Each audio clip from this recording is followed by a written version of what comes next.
Welcome in to the breakdown for Phoenix. Phoenix won this year. Of course, we'll be back for the championship race later this fall, probably November. Looking forward to this weekend again. It's not, it's a little more of a predictable race, kind of like last week, as opposed to Atlanta and Daytona. So excited for that as we move along through the year. Fourth race for the Cup Series. Already with some interesting winners. Been a fun year so far. Of course, Larson dominating last week was the best car in practice, best car in the race. Deserved winner for sure. We'll get into the strategy for Phoenix here in just a bit.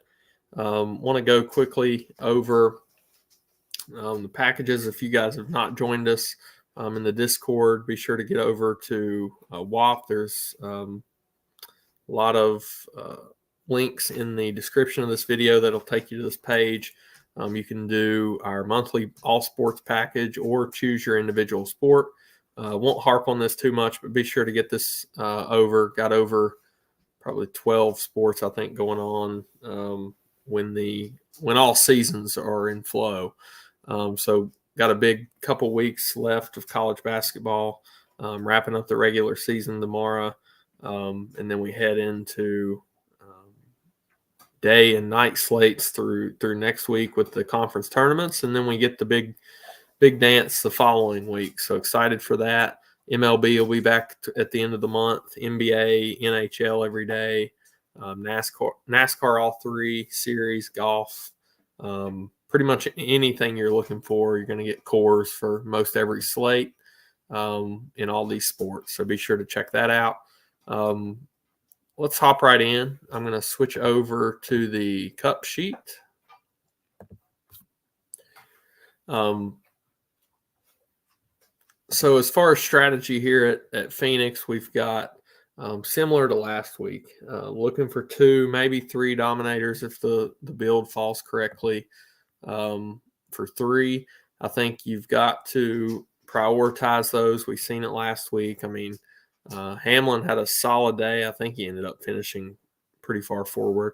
But, well, let me take a look at that really quick.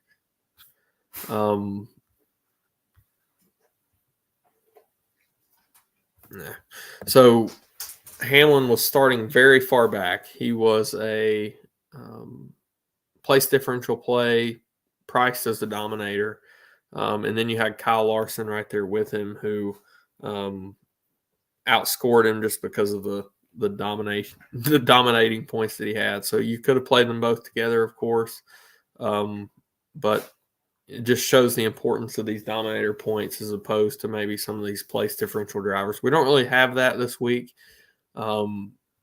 With one of these top guys starting very far back. We do have Kyle Busch at 9,200 starting 31st.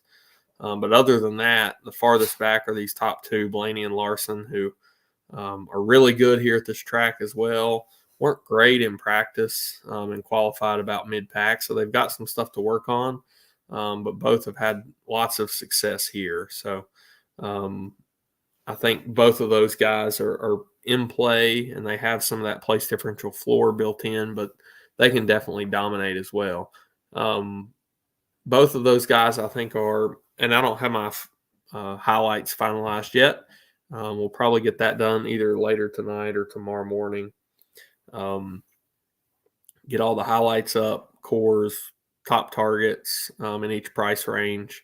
We'll have that fully built out, but I have some preliminary stuff up right now. And the first decision you've got to make is the 4th highest price guy at 10.5 and Denny Hamlin, who starts on the pole. Was, as far as practice this week, he was right around a 10th place car in practice, but on the 5 and 10 and 15 lap averages. But he was the top car on these short flat tracks last year. If you look here on the sheet, in the short flat history from 23 and 24, he had the best average run position at 5.8 last year, and really one of the top cars overall, and expect a solid year from him. So out of the two on the front row, the two Toyota teammates in Hamlin and Ty Gibbs, I have lots of interest in Denny Hamlin, not so much in Ty Gibbs from a dominator perspective. So I think it's Hamlin early.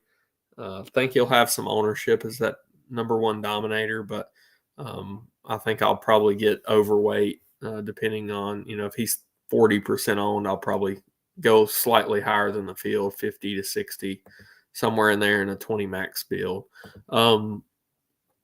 As for the rest of these guys, how I would initially rank them of the 10K and above, I think Blaney would be number 2 for me, and then Kyle Larson. Both are neck and neck for 2A, 2B.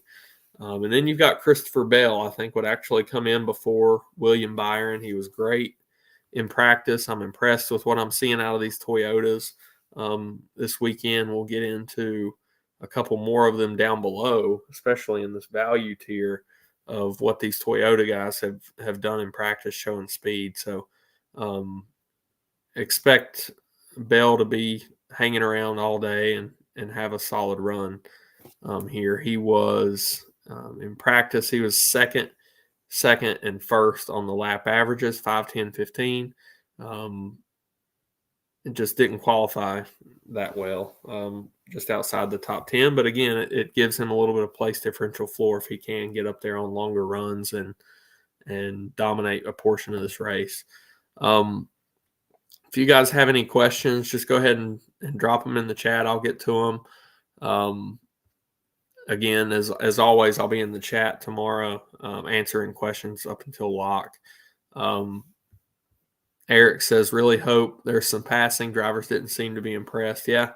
I hope that's the case. But, if there's not, that plays even more into the Hamlin early dominator look that we're talking about here. So moving on down just below this 10K range, it starts with Martin Truex at 9,800, drops down to Ross Chastain. I think the 9K range is really strong today or tomorrow. Truex, I think, is going to be solid just because of the Toyota camp. In practice, he was slightly off from some of the rest of these guys. He was kind of a 11th in the 5-lap, 17th, 15th, somewhere right in there, and he qualified right in there. I think he's a decent tournament look as a guy that might, maybe he figures a little bit out during the race as it goes. Logano was quick in practice. He's been good here, of course, winning the championship in 22. And, of course, his teammate Blaney winning the championship last year. So Penske has run really well here, and he starts 23rd. So he's got a very solid place differential and some potential for dominator points as well. Kyle Busch starting 31st, does that make him popular? Maybe. He was bad in practice. And looking back over history here, last year he was 8th in the spring and 25th in the fall race. If you look at the short flats, he wasn't great on the short flats last year. 17.4 average run position. Did have a win. Couple top 5s out of 9. There's an argument to be made for fading Kyle Busch tomorrow, or at least going a little underweight if you're building multiple lineups. Starting 31st, I think that will push his ownership up a little bit. And I'm intrigued by Ross Chastain at 9K starting 12th. I think he's a very solid option. Of course, he won the race here in the fall. Just wasn't in the championship 4. So no championship for him. But I think that's the first time that somebody besides one of the top 4 has won that fall race. And he's been good here in 2022 as well, 2nd and 3rd. Ran really well at Phoenix, short flats. He was decent. 12.2 average run. That ranks, let me see where that comes out. 12.2 is 6th in this field in average run on short flats over the last year. Practice and qualifying, right around that 12th place starting position, but he ran, was good on the longer runs, 10th on the 5 lap, and then improved to be a top 5 car on the 10 and 15 lap averages. So I really like Ross Chastain. I hope the starting position, when you look at him in the range with Logano and Kyle Busch right above him, that are starting 10, 20 spots farther back. I hope that pushes the ownership down, but with his history here, I'm not sure if that will be the case. Eric says feels like a Stars and Scrubs build potentially.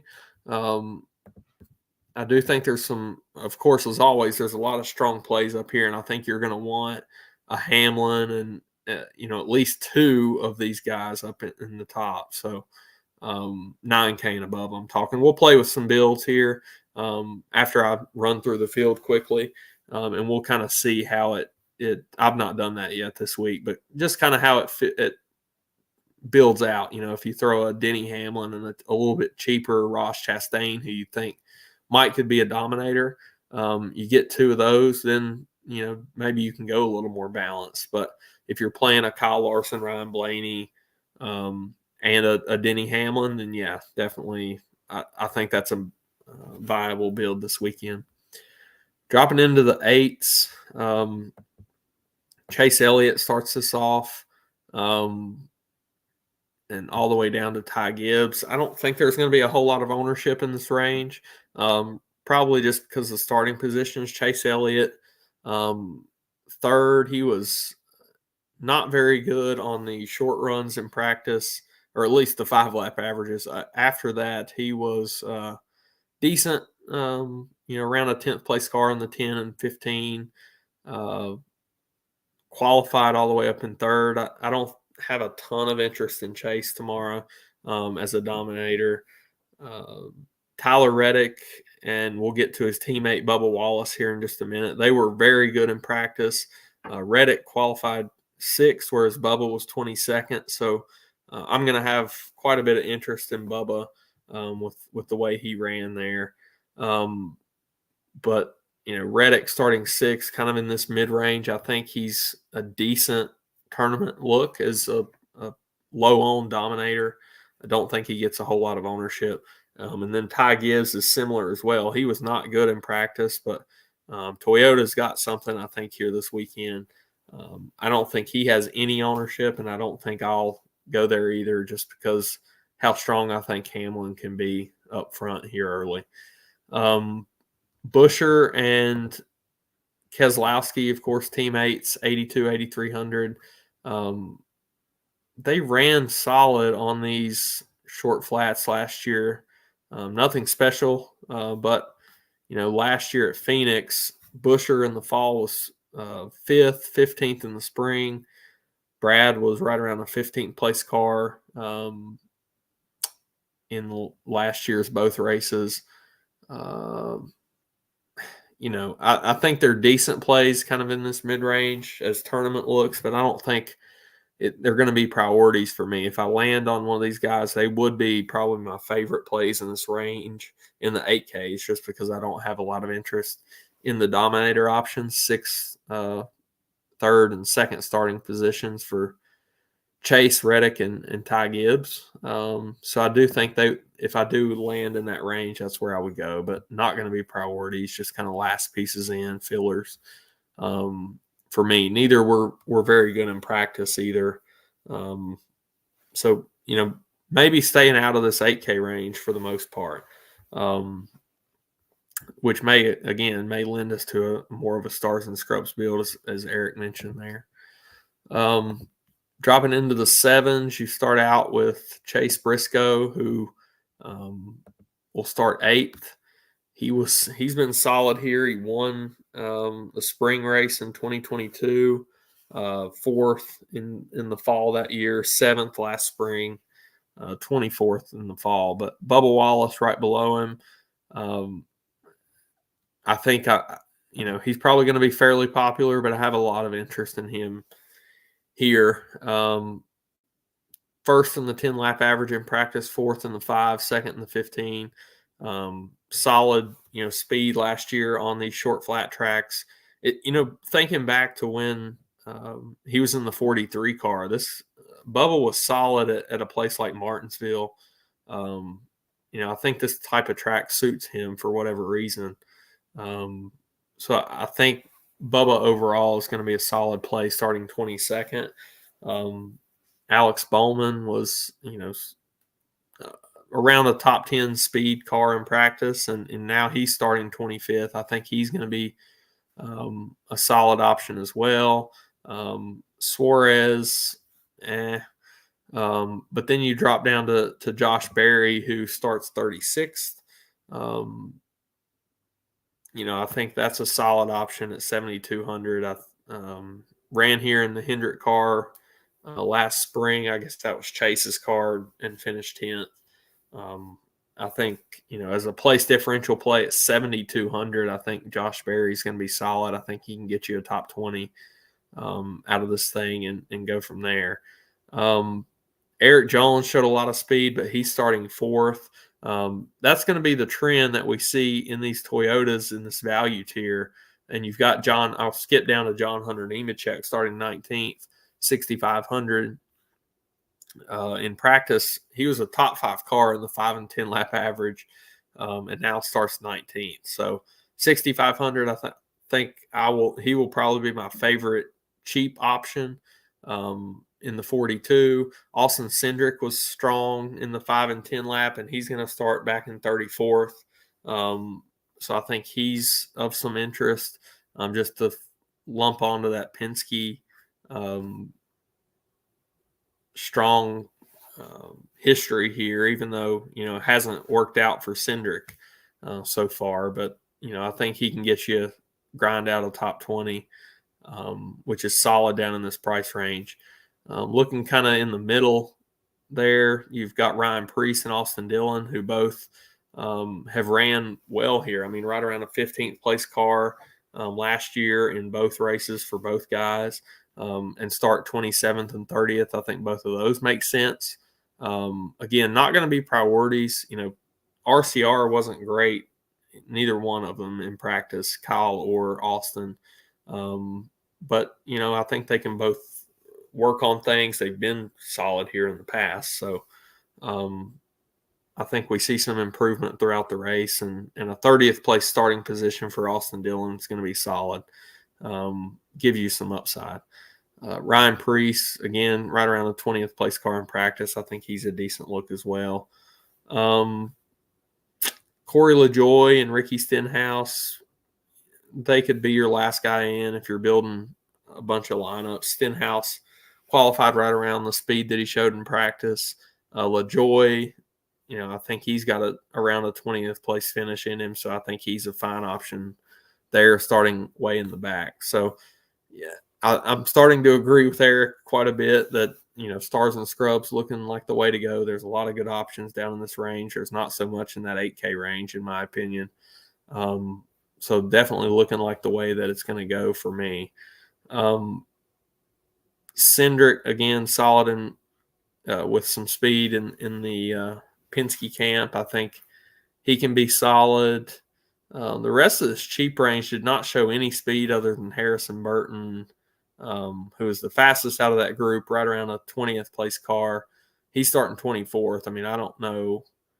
Honestly, I might X out everybody below Austin Cindric. We'll kind of play with some builds and see if that's viable. I don't see anybody down here that I'm just dying to go to. I was going to check one thing this year and see. So on our form tab, you can check, average run for like last week. I wouldn't pay much attention to that for Atlanta and Daytona, but just kind of seeing, any of these cheap guys that showed speed last week, maybe they've, hit on something. Let's take a look at some of these guys.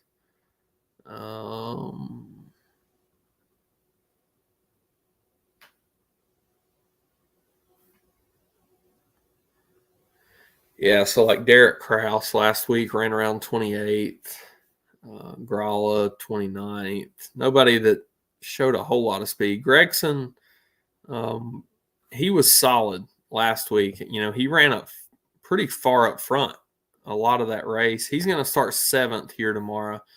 I don't think I can play him there. I wish he was one of those guys starting in the 20s. That would give us a solid option, but he's probably going to be a fade starting that far forward.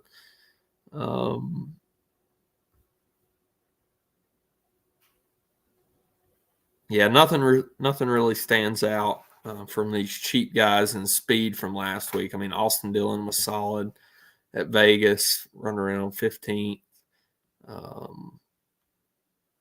Nobody else anything that stands out. Josh Berry was a 23 average run.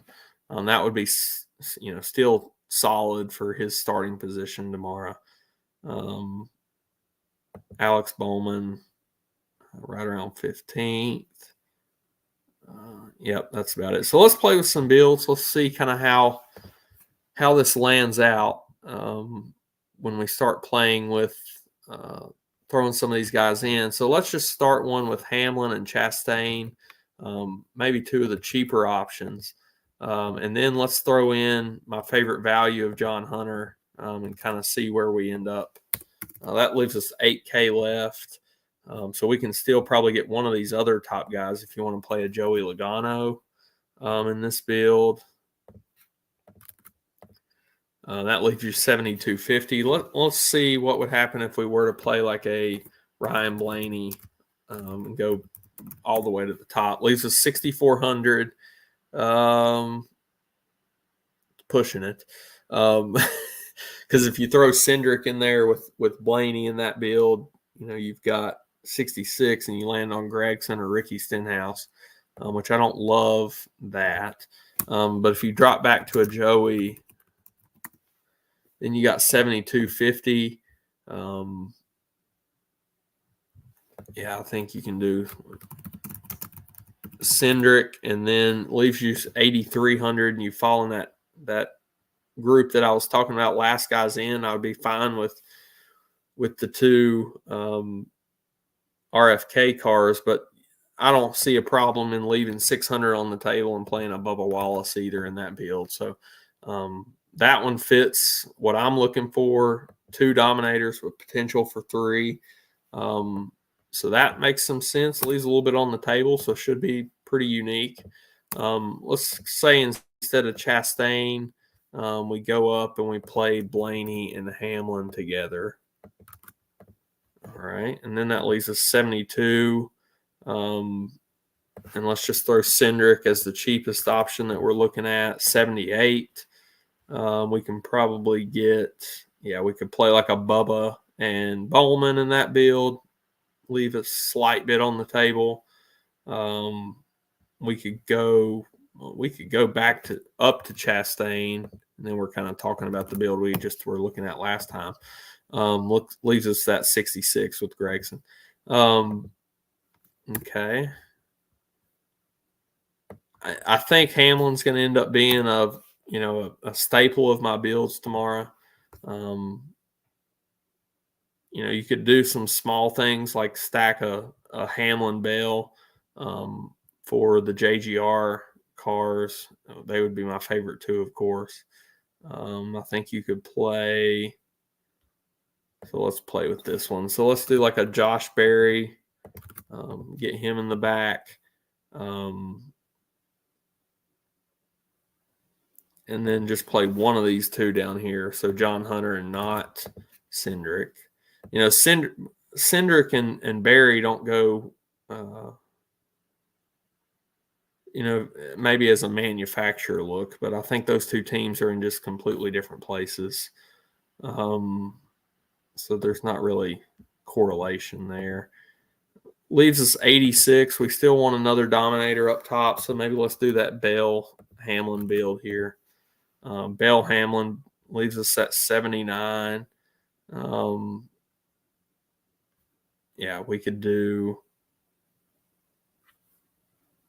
We could get back up to Chastain and drop down and play like a Cindric, or we can go more in this mid-range again with like a Bubba Bowman. So a lot of what I'm doing is trying to skip that 8K range, and that's where I keep landing. So going to be interesting to kind of see how things land out tomorrow. I will have ranks up on the top targets tab of where I fully end up tomorrow morning on everything. And then, of course, my final cores. I'll go ahead and leave Denny in there because that's where I'm probably starting most of my builds. So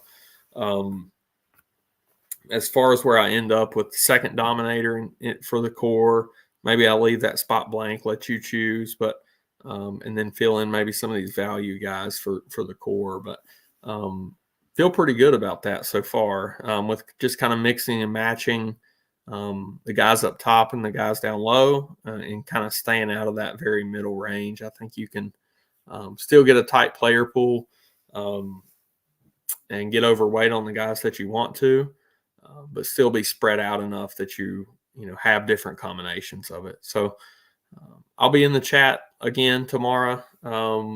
Be sure to check out the rest of the content on the sheet, the course, the top targets, everything that we have posted there. But definitely be sure to get in the Discord. That's where we have a lot of guys in there talking back and forth, throwing ideas off each other.